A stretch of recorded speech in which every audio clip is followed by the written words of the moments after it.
Commander Hyun stood on the bridge of the Earth defense ship Valor, watching the stars through the main viewing screen.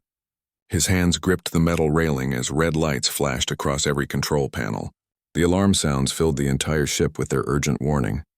Outside, space itself seemed to burn with enemy fire. The Krell had arrived 3 hours ago. Their massive fleet appeared out of nowhere like dark clouds covering the sun. Hundreds of alien warships surrounded Earth's orbital stations. Each Krell vessel was 10 times larger than any human ship. Their hulls were black as night, covered with glowing purple symbols that hurt to look at. Hyun had been a commander for 15 years. He had trained for battle his entire life, but nothing prepared him for this moment. The enemy weapons fired streams of bright plasma that melted through Earth's defensive shields like hot knives through butter. Every shot destroyed another station, another ship, another 1,000 lives. Captain Bora commanded the defense station orbiting above Asia. She watched through her screen as 3 Krell cruisers approached her position. Her station had 5,000 people inside. Soldiers, engineers, scientists, medical staff. All of them looked to her for orders that might save their lives. Bora pressed the communication button with a shaking hand. Her voice came out steady despite the fear in her heart. She ordered all weapons to fire at the closest enemy ship. The station's missiles and laser cannons lit up the darkness. For a moment, hope flickered in her chest as the weapons struck the Krell vessel. Then the hope died. The Krell ship's shields absorbed every attack. Not even a scratch appeared on their dark hull. The alien vessel turned slowly, like a giant predator noticing a small insect. 3 points of purple light appeared on its front section. Bora knew what would come next. She hit the evacuation alarm. People ran through the corridors toward the escape pods. Parents grabbed their children. Friends helped each other move faster, but there was not enough time. The Krell fired. Purple plasma beams cut through the station like it was made of paper. Explosions tore through every level. Bora felt the floor shake beneath her feet. The walls around her began to crack and break apart. She saw her crew members pulled into space through the holes. Their screams lasted only seconds before the vacuum silenced them forever. She reached for the emergency door, but another explosion threw her across the room. When Bora opened her eyes, she floated in the darkness of space. Her emergency suit had activated automatically, giving her air to breathe. Around her floated the broken pieces of her station. Bodies drifted past her, frozen and still. She was alone among the dead, watching more stations explode in the distance. Back on the Valor, Hyun received reports from every battle zone. Station 7 was gone. Station 12 was breaking apart. The Mars defense fleet had been completely destroyed. Earth's moon bases were under heavy bombardment. In less than 3 hours, humanity had lost half of its military force. A message came through on all channels. It was from the Galactic Council, the group of powerful alien races that controlled most of the galaxy. A tall, thin creature with 4 arms appeared on every screen. Its voice sounded like grinding metal. It spoke in perfect English, which somehow made everything worse. The council representative said that Earth had violated galactic law by expanding into forbidden territory. The Krell Empire had been given permission to punish humanity. Earth's leaders must surrender immediately. All human military forces must disarm. Earth would become a protectorate under Krell control. Resistance would mean total destruction. Hyun felt cold anger replace his fear. The forbidden territory was an empty asteroid field that no one else wanted. Earth had sent miners there to gather resources. They had harmed no one. This was not about law. This was about power. The Council wanted to crush humanity before humans became too strong. General Tay listened to the Council message from the underground military command center deep below the Rocky Mountains. He was 70 years old but stood straight as a young soldier. His gray hair was cut military short. His eyes were hard as stone. He had fought in 3 wars during his career. He would not surrender in a 4th. Tay gave orders to all surviving commanders. Pull back from open space. Hide in the asteroid fields and behind planets. Do not engage the enemy unless victory was certain. Save every ship and every soldier. Earth would need them all for what came next. This battle was lost, but the war had just begun. Admiral Minho commanded the flagship Independence near Jupiter's orbit. His ship was one of Earth's largest and most powerful, but even the Independence looked like a toy compared to the Krell battleship approaching his position. The enemy vessel was as big as a city, bristling with weapons. Minho knew he could not win this fight. His sensors showed 20 more Krell ships coming to support their battleship. But if he ran now, the enemy would chase him all the way back to Earth. He had to buy time for the evacuation ships to escape. He had to make the Krell pay for every meter of space. He ordered full power to weapons and engines. The Independence turned to face the Krell battleship. Every gun on the human vessel fired at once. Missiles streaked through space. Laser cannons carved lines of light across the darkness. Nuclear torpedoes exploded against the enemy shields. For 3 minutes, the Independence fought like a cornered lion. The Krell battleship barely slowed down. Its shields glowed bright purple as they absorbed the attacks. Then it fired back. A single plasma beam struck the Independence in the center. The beam punched through every deck from top to bottom. Secondary explosions rippled through the dying ship. Minho felt his ship dying around him. Fires spread through the corridors. The air grew thick with smoke. His crew was already dead or dying. He walked to the communication console and activated one final transmission. His message would reach every human ship, every station, every settlement across the solar system. His voice was calm and clear. He told them that the Independence had fallen, but Earth would rise again. He told them to remember this day, remember the faces of the Krell, remember the betrayal of the Galactic Council, remember every friend and family member they had lost. One day humanity would make them all pay for this. The transmission ended. Minho sat in his command chair and waited. The Independence exploded in a ball of white fire that briefly outshone Jupiter itself. The flash could be seen from Earth, a distant star dying in the night sky. One more light gone from the universe. The Krell celebrated their easy victory. Their commanders laughed at human weakness. They had destroyed Earth's defenses in less than 1 day. The Council praised the Krell for their efficiency. Messages of congratulation came from other alien species who feared human expansion. But deep underground, General Tay gathered his officers around a holographic table. The map showed hidden bases, secret weapons factories, and stockpiles of resources the Krell knew nothing about. Earth's visible military had fallen, but its hidden strength remained intact. Tay looked at each officer in turn. He saw grief in their eyes, but also anger. Good. They would need that anger in the months ahead. He told them to rest tonight and mourn their dead. Tomorrow they would begin planning their revenge. The Krell thought they had won. They would learn how wrong they were. Captain Bora was rescued by a passing medical ship 12 hours after her station was destroyed. She was the only survivor from a crew of 5,000. The doctors treated her injuries, but they could not heal the pain in her heart. She had lost everyone she knew, everyone she cared about. When she was strong enough to stand, Bora asked to speak with General Tay. She wanted to fight again. She wanted to kill Krell soldiers until her arms grew too tired to lift a weapon. Then she wanted to kill more. The medical staff tried to make her rest, but she would not listen. Revenge was all she had left. Across the solar system, the story was the same. Survivors crawled from wreckage. Rescue ships searched for anyone still alive. The lucky ones had escaped before the attacks. The unlucky ones had died quickly. The ones in between would carry their scars forever. Earth itself had been spared from direct attack. The Krell wanted the planet intact as a trophy, but everyone on Earth watched their sky and waited for the enemy to descend. They saw the flashes of distant battles. They heard the messages from dying ships. They knew their protectors had failed. The Galactic Council sent another message. They demanded Earth's surrender within 48 hours. They wanted the planet's leaders to come to the council chambers and bow before the alien representatives. They wanted humanity to accept its place as a conquered species.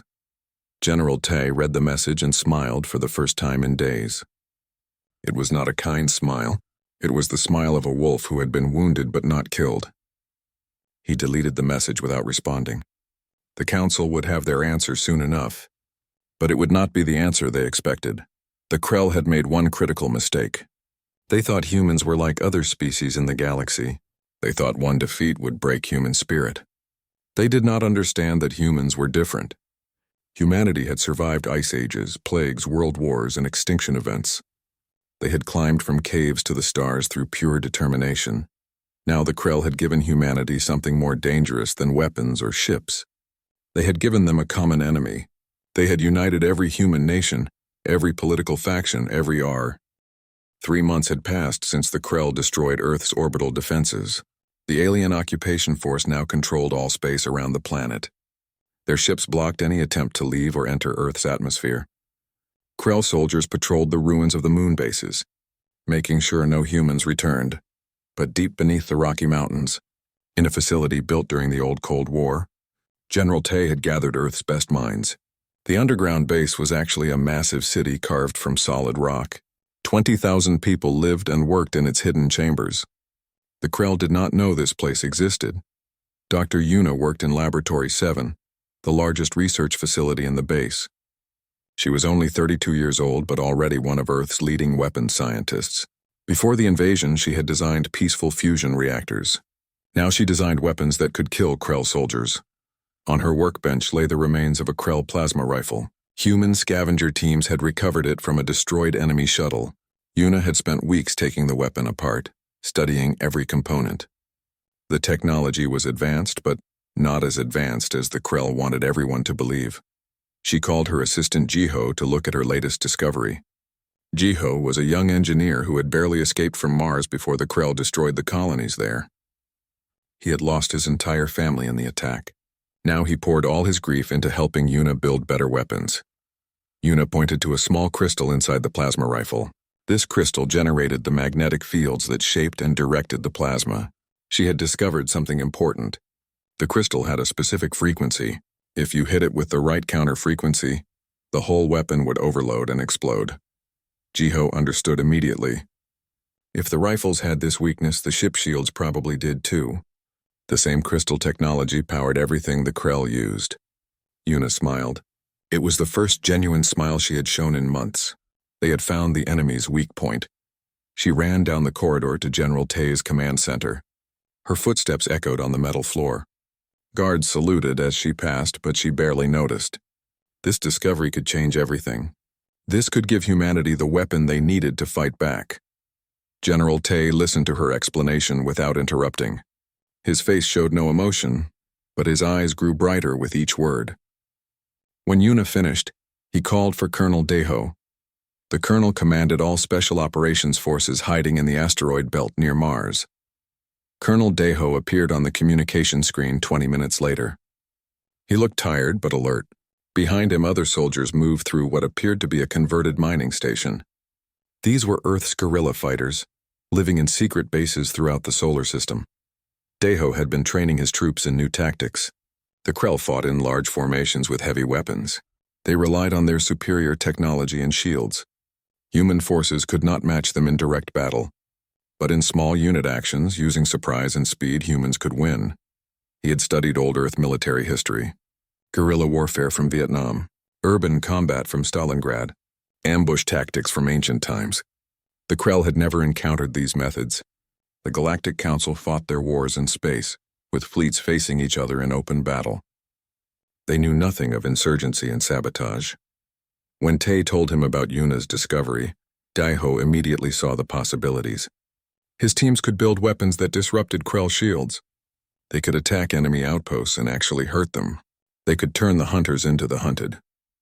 Meanwhile, scientist Hana worked in a different section of the underground base. Her specialty was quantum physics. Before the war, she had been trying to develop faster-than-light communication. Now she worked on quantum torpedoes that could phase through solid matter.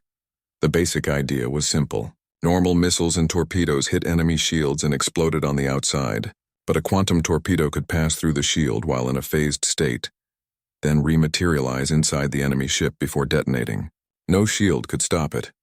The practical application was incredibly difficult. Hana had been working 16 hours a day for 2 months. She had failed 37 times. Each failure meant recalculating the quantum equations and rebuilding the prototype. But she refused to give up. Too many people had died. She owed them a weapon that worked. On her 38th attempt, something different happened. The test torpedo phased correctly. It passed through a meter of solid steel plating. It rematerialized on the other side. The small explosive inside detonated exactly as planned. Hana stared at her instruments, afraid to believe what she was seeing. She ran the test again. Same result, again, same result. 5 more times, each test perfect. She had done it. She had created a weapon that could penetrate Krell shields. Tears ran down her face as she called General Tay with the news. In another part of the base, Lieutenant Somin coordinated the secret supply network. She was only 25 but had become essential to the resistance effort. Her job was to smuggle weapons and supplies past Krell checkpoints to the hidden human bases scattered across the solar system. Soman had discovered that the Krell were lazy. They relied too much on their technology. Their scanning systems looked for specific things like weapons-grade uranium or military-grade explosives. But they did not understand human creativity. Humans could hide things in ways the Krell never imagined. She disguised weapons shipments as medical supplies. She hid ammunition inside food containers. She transported military personnel by listing them as civilian refugees. The Krell checked her manifests and let her ships pass. They never suspected that this young woman was arming an entire insurgency. Soman had also established contact with smugglers from neutral alien species. Not every race in the galaxy supported the Krell. Some species quietly traded with humans, selling them supplies and information. These traders charged high prices, but they were reliable. They hated the Galactic Council as much as humans did. Through these smugglers, Soman learned valuable intelligence. She discovered that the Krell home fleet was smaller than they claimed. She learned which council species secretly opposed the invasion. She found out about supply routes and patrol schedules. All this information went straight to General Tay. Former diplomat Minje had also been gathering information, but from different sources. Before the war, he had represented Earth at the Galactic Council. He knew many aliens personally. Some of them still answered his secret messages. Minje discovered something important. The Galactic Council was not as united as it appeared. Many smaller species resented the powerful races that dominated council decisions. These species had been bullied and threatened for centuries. They stayed quiet out of fear, not loyalty. He began carefully reaching out to representatives from these oppressed species. He did not ask them to fight alongside humans. He only asked them to stay neutral when the time came. Some refused, too scared of Krell retaliation, but others listened. They remembered their own suffering. They wanted to see the Krell humbled. One species, the Talons, were particularly interested. They were a race of bird-like aliens who valued honor and courage. The Talons had been forced to surrender their military fleet 20 years ago, after defying a council trade law. They had not forgotten this humiliation. The Talon ambassador sent Minje a coded message. If humans could prove they were strong enough to resist the Krell, other species might join them.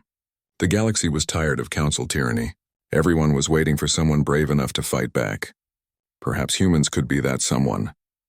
General Tay gathered all these pieces of information like a puzzle. Yuna's shield disruption technology, Hana's quantum torpedoes, Teho's trained guerrilla fighters, Sumon's supply networks, Minje's diplomatic contacts. Each piece alone meant little. Together, they formed a weapon more powerful than any battleship. He called a meeting of his top officers and scientists. They gathered in the main briefing room, a vast chamber carved from the mountain rock. A holographic display showed the entire solar system, with Krell positions marked in red and human positions marked in blue. Tay stood before them and began to explain his plan. It was audacious. It was dangerous. Many people would die, but if it worked, humanity would shock the entire galaxy. He called it Operation Reckoning. The Krell would learn that defeating humanity in one battle did not mean winning the war. The operation would begin in 30 days. That gave them time to manufacture enough quantum torpedoes and shield disruptors, time to position their hidden forces in optimal attack positions, time to warn their allies and coordinate their movements. 30 days to prepare for the most important battle in human history. Captain Bora attended the briefing. She had spent the past 3 months training new pilots in secret flight facilities on Earth. These pilots would fly the first wave of the counterattack. They were all volunteers. They all knew many of them would not return. Bora looked at these young faces and saw herself 3 months ago. Full of hope and confidence. The war had taken that from her. But it had given her something else. Purpose. She would teach these pilots everything she knew. She would give them every advantage she could. Then she would lead them into battle herself. As the meeting ended, the officers and scientists filed out quietly. They knew what was coming. Some of them would die in the attempt, but they also knew they had no choice. The asteroid belt between Mars and Jupiter had always been a dark and lonely place. Millions of rocks drifted through the void, silent witnesses to the birth of the solar system. Now these ancient stones would witness something new, They would witness Earth's revenge. Commander Hyun sat in the captain's chair of the warship Phoenix. The ship had been built in secret over the past 3 months, assembled from parts smuggled through Lieutenant Somin's supply network. It looked nothing like the old Earth defense vessels. This ship was faster, meaner, and carried weapons the Krell had never seen. Around the Phoenix, 30 more ships waited in the shadow of a massive asteroid. Each vessel carried quantum torpedoes designed by scientist Hana. Each ship had shield disruptors based on Dr. Yuna's research. And each crew had been trained by Colonel Daeho in the art of surprise attack. Hyun checked the time display. 0 hour was 3 minutes away. He looked at the faces of his bridge crew. They were young, most of them barely in their 20s. But their eyes held the determination of veterans. They had all lost someone to the Krell, family, friends, lovers. Now they would make the aliens pay. Captain Bora commanded the experimental stealth destroyer Shadow. Her ship was smaller than the Phoenix, but far more advanced. Special coating absorbed scanner waves. Silent engines produced almost no heat signature. The Shadow could slip through Krell detection grids like a ghost. Bora and her crew had been in position for 6 hours, drifting less than 50 kilometers from a Krell patrol station. The alien outpost orbited a small moon, its sensors sweeping space in regular patterns. 20 Krell soldiers lived on that station. In 2 minutes, they would all be dead. The final countdown began. 60 seconds. Hyun gave the order to power up weapons. All across the fleet, targeting computers locked onto Krell positions. 40 seconds. Bora armed her quantum torpedoes and designated her target. 20 seconds. Every human warrior whispered a prayer for the fallen. 10 seconds, 0. The Phoenix burst from behind the asteroid at full speed. Its weapons fired before the Krell sensors even registered the threat. Quantum torpedoes phased through space, invisible to enemy scanners. They passed through the Krell defensive shields like those shields did not exist. Then they rematerialized inside the target ships and exploded. The Krell patrol cruiser tore apart from within. Internal explosions ripped through every deck. The ship broke into 3 large pieces that tumbled away into space. Atmosphere vented from 1,000 holes. Bodies were pulled into the void, frozen instantly by the cold. Bora's Shadow fired on the patrol station. The torpedoes struck with devastating accuracy. The station exploded in a brilliant flash of light. Debris scattered in all directions. Where 20 Krell soldiers had been alive moments before, now there was only wreckage and corpses. All across 3 star systems, the pattern repeated. Human ships emerged from hiding. They struck fast and hard. They destroyed Krell outposts, supply depots, and communication relays. The attacks were perfectly coordinated. General Tae had planned every detail. The Krell had no time to respond. Admiral Junho commanded the carrier group striking at the Krell mining operations near Saturn. His fleet consisted of 5 heavy cruisers and 12 frigates. They jumped out of faster-than-light travel directly on top of the mining station. The Krell did not even have time to activate their shields. Junho's ships opened fire with every weapon. Missiles, torpedoes, laser cannons, and particle beams all struck the station simultaneously. The mining facility collapsed in sections. Ore processors exploded. Fuel storage tanks detonated in massive fireballs. The Krell workers and guards died without understanding what had killed them. Then Junho turned his attention to the Krell transport ships docked at the station. These massive vessels carried processed minerals back to Krell space. Each ship was worth billions. Junho ordered his gunners to target their engines. Better to capture them intact if possible. The transports tried to flee, but human missiles destroyed their drives. They drifted helplessly in space. Colonel Daeho led the ground assault on the Krell command post on Phobos, one of Mars's moons. His special forces team consisted of 30 soldiers in advanced combat armor. They had approached the moon in a captured Krell shuttle, using enemy identification codes provided by Lieutenant Somin's smuggler contacts. The Krell guards let them dock without suspicion. Daeho and his team exited the shuttle and walked calmly toward the airlock. They wore stolen Krell uniforms over their armor. The disguise would not survive close inspection, but it only needed to work for a few minutes. The airlock opened. 2 Krell guards stood inside checking a datapad. They looked up as Daeho approached. For 1 second, confusion crossed their alien faces. Then Daeho shot them both with his plasma rifle. The bodies fell. His team rushed forward. Fighting erupted throughout the command post. Human soldiers moved with brutal efficiency. They had trained for this exact mission for weeks. Every corridor, every room, every defensive position was memorized. The Krell fought back desperately, but they were used to fighting in space. Close quarters combat was not their strength. Daeho's team cleared each section methodically. They threw grenades around corners. They used breaching charges to blow through locked doors. They showed no mercy. The Krell had shown none to Earth. Now they would receive the same treatment. 20 minutes after the assault began, the command post was secure. 43 Krell soldiers lay dead. Daeho had lost 2 of his own troops. He considered that an acceptable exchange. His team quickly planted explosives throughout the facility. They needed to destroy it completely before Krell reinforcements arrived. But before leaving, Daeho accessed the command post's communication system. He activated the emergency broadcast channel that connected to every Krell facility in the solar system. He wanted them to hear this. He wanted them to know what was coming. Lieutenant Soman's voice came through the speakers. She had prepared a message for this moment. Her words were simple and clear. Humanity had not surrendered. Humanity would never surrender.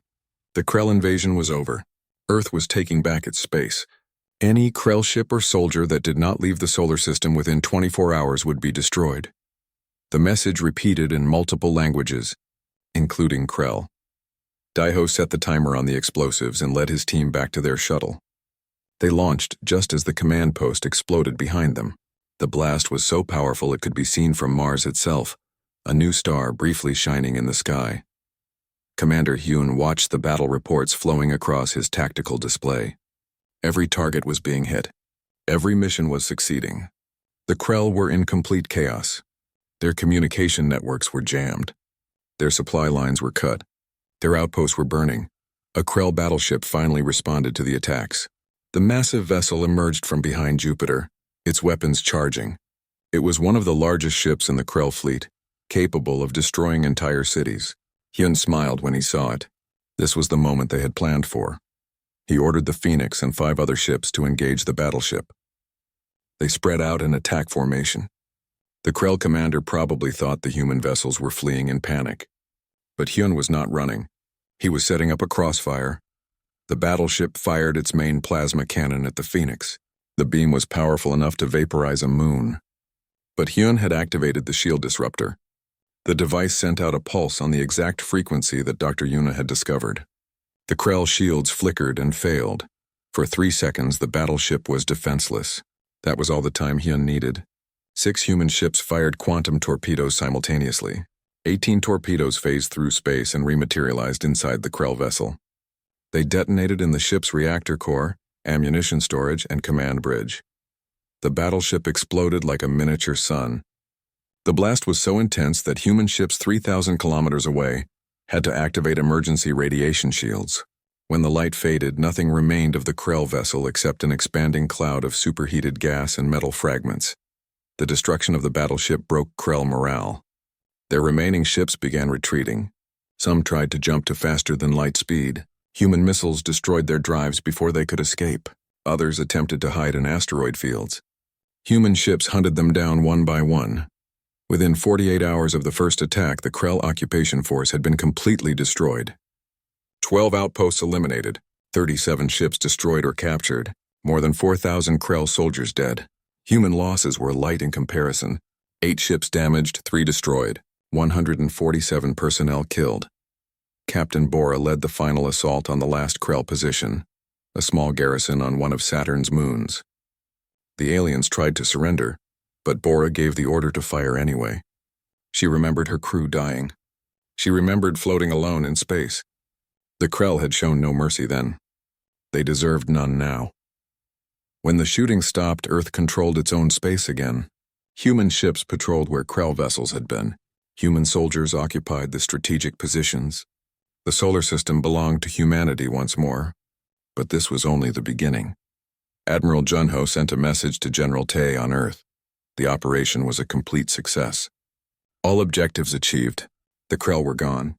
Junho requested permission to pursue the fleeing enemy ships into deep space. The Galactic Council Chamber was a massive spherical room floating in space near the center of the galaxy.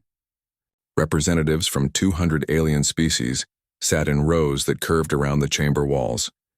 Each species had their own section with seats designed for their specific body types. The chamber had stood for 10,000 years as a symbol of galactic unity and peace. Today, that peace was shattered. Every screen in the chamber showed the same image. General Tay's face stared out at the assembled aliens. His expression was cold and hard as iron. Behind him stood rows of human soldiers in combat armor, weapons held ready. The message was clear without words. Tay began to speak. His voice was calm but filled with authority. He did not ask for permission to address the council. He simply took it. This was not a request. This was a declaration. The aliens in the chamber shifted uncomfortably in their seats. No one had ever hijacked council communications before. The general started by listing facts. 3 months ago, the Krell Empire had attacked Earth without provocation. The council had sanctioned this attack based on false charges. Human settlements had been destroyed. Thousands of innocent civilians had been killed. Earth's orbital defenses had been obliterated. Tay displayed evidence of Krell war crimes. Video footage showed Krell soldiers firing on unarmed mining colonies. Images revealed the destruction of civilian passenger ships trying to evacuate. Records proved the Krell had intentionally targeted hospitals and refugee centers. The council members watched in silence. Then Tay showed what happened when humanity fought back. Battle footage filled every screen. Krell ships exploding. Outposts burning. The mighty Krell battleship torn apart by human weapons. Alien soldiers fleeing in terror. In 48 hours, Earth had destroyed the entire occupation force. Dr. Yuna appeared next to General Tay. She explained the quantum torpedo technology in simple terms that even non-scientists could understand.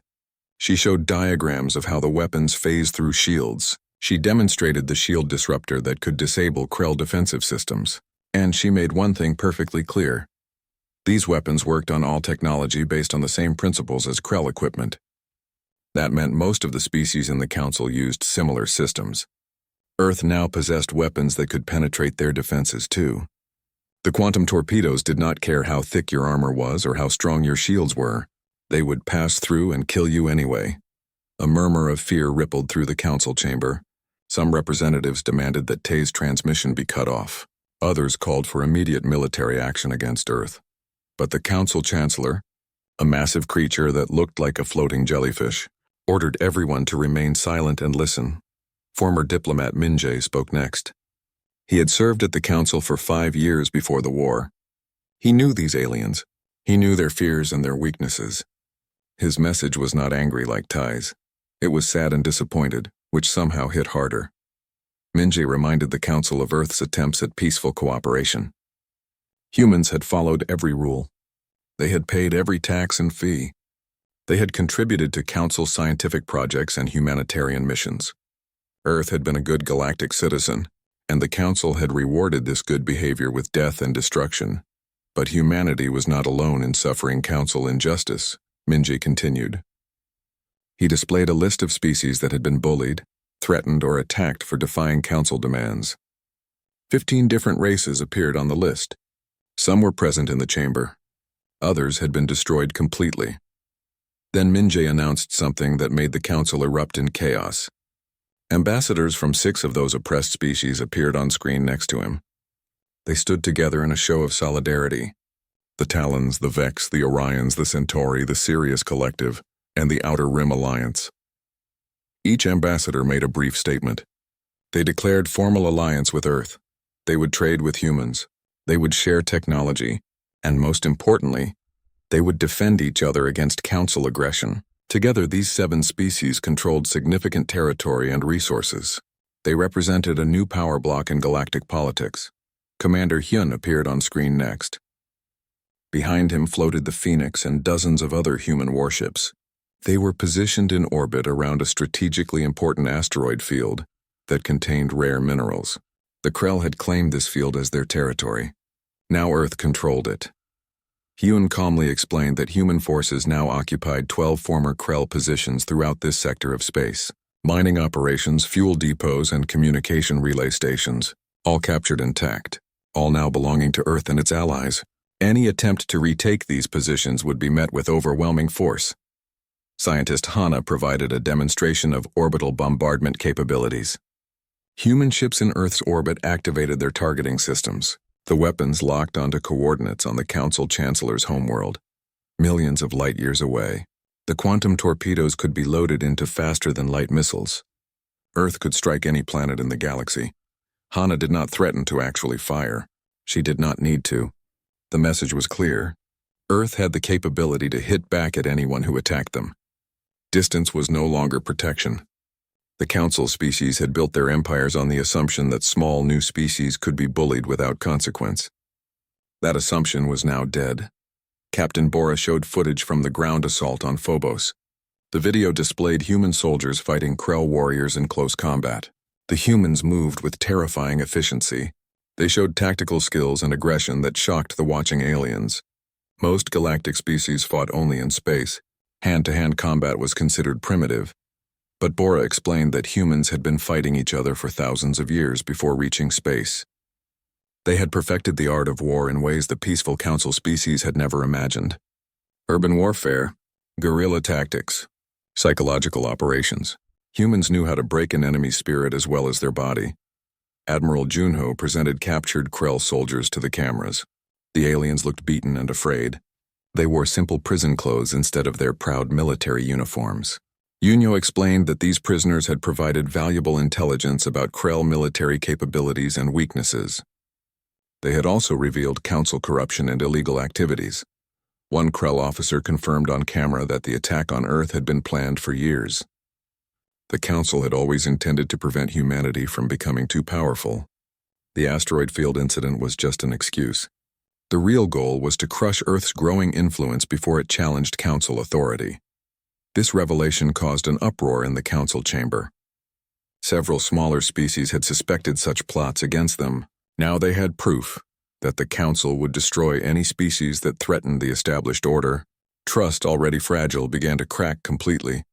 General Tay returned to the screen for the final part of his message. His ultimatum was simple and direct. All Krell forces must withdraw from Earth's star system within 72 hours.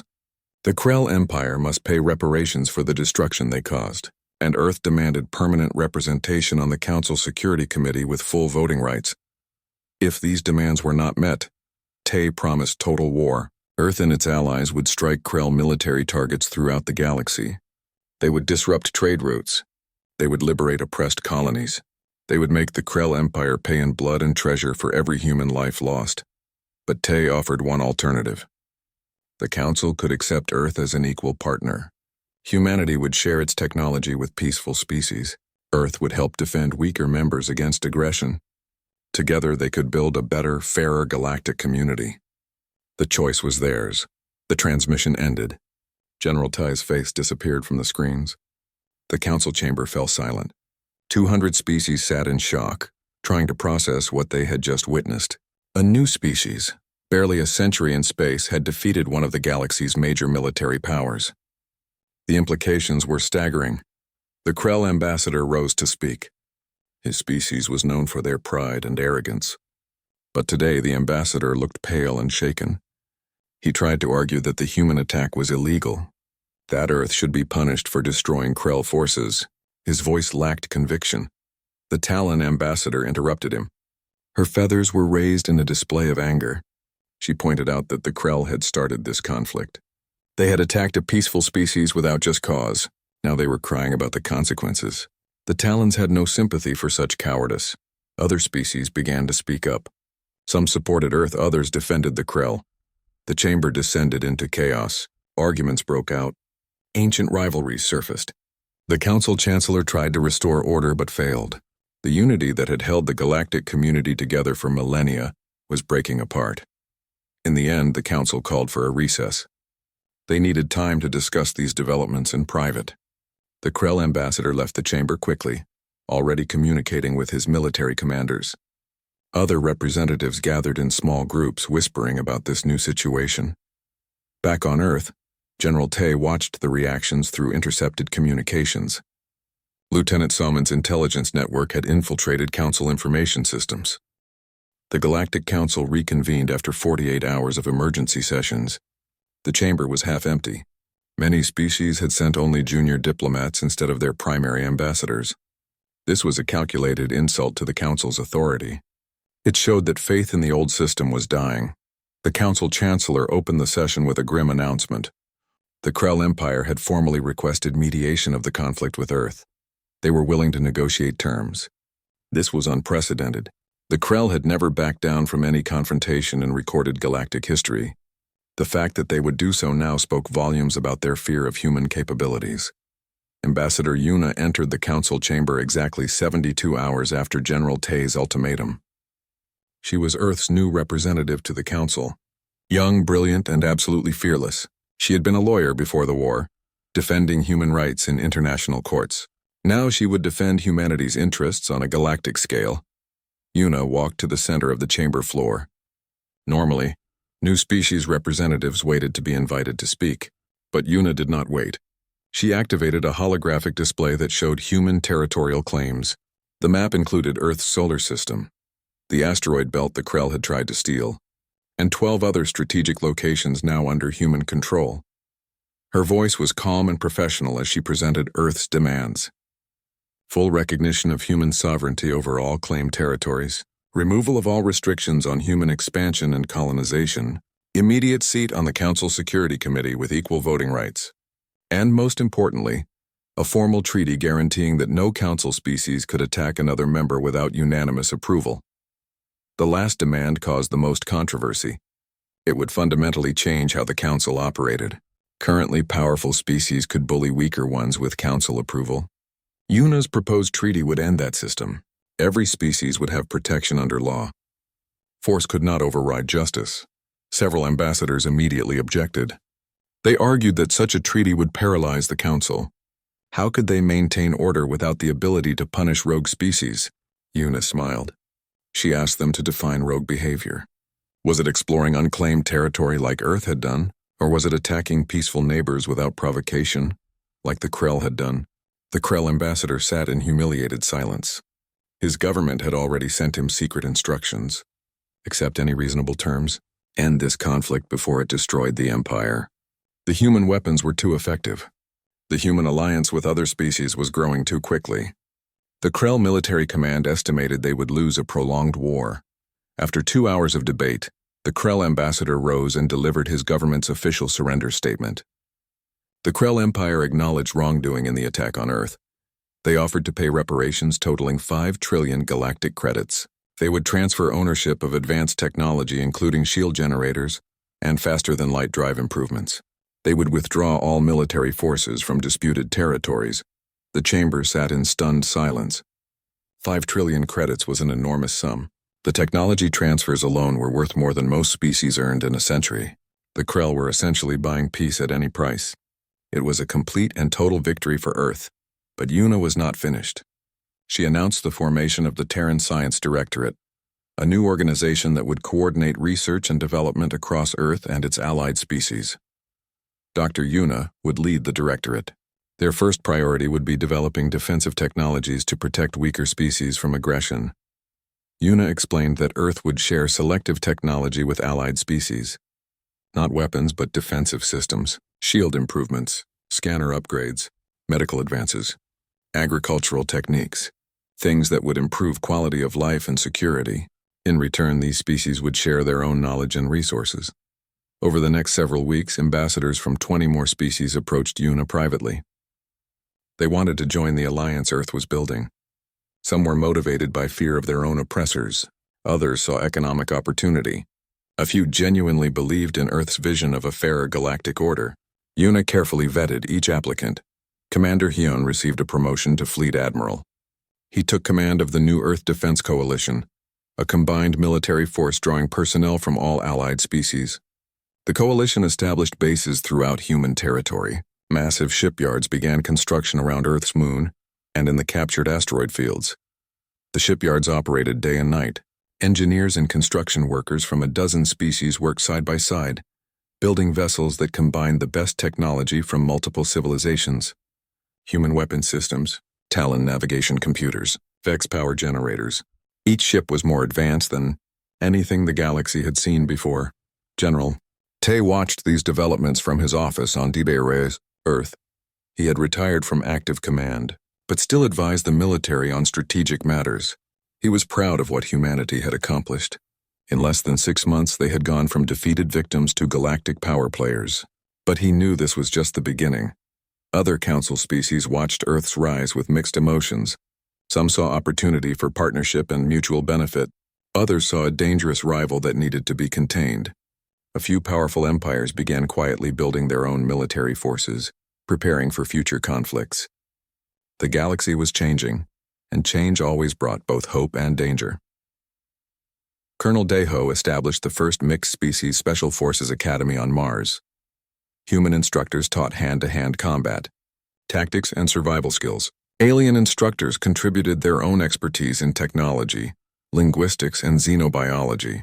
The goal was to create elite units that could operate anywhere in the galaxy. The first graduating class included soldiers from 8 different species. They had trained together for 6 months, learning to trust each other despite vast cultural differences. Daiho watched them receive their insignia with satisfaction.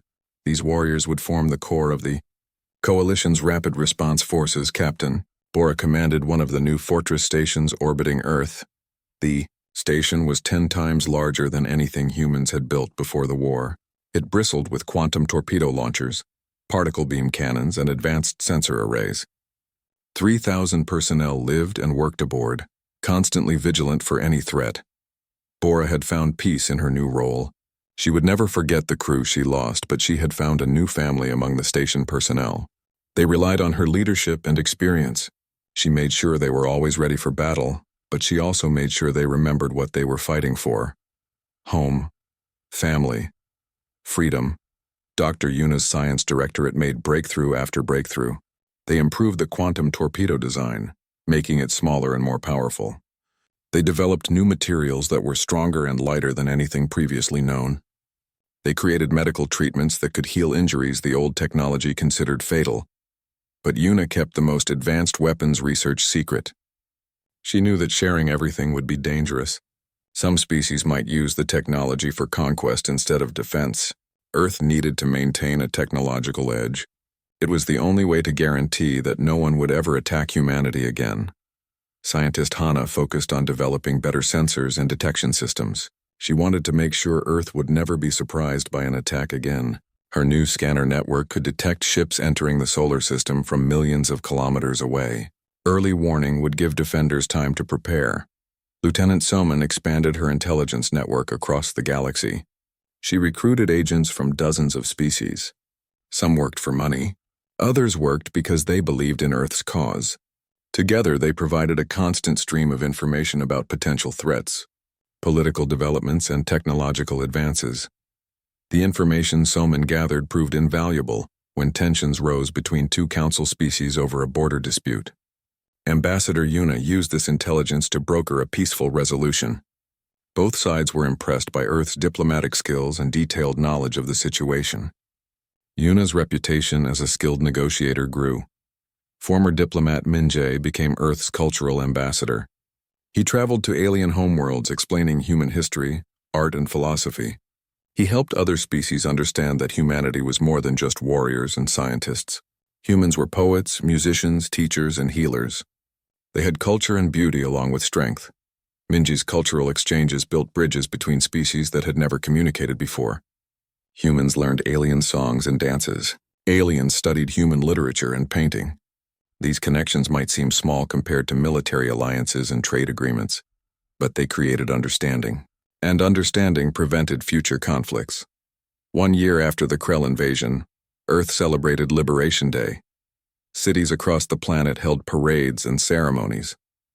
People remembered those who had died defending their home. They honored the heroes who had fought back. And they looked forward to a future where humanity would never be helpless again. Admiral Junho attended the celebration in Seoul. He stood among the crowds, watching children wave flags and cheer. These children would grow up in a different world than he had known.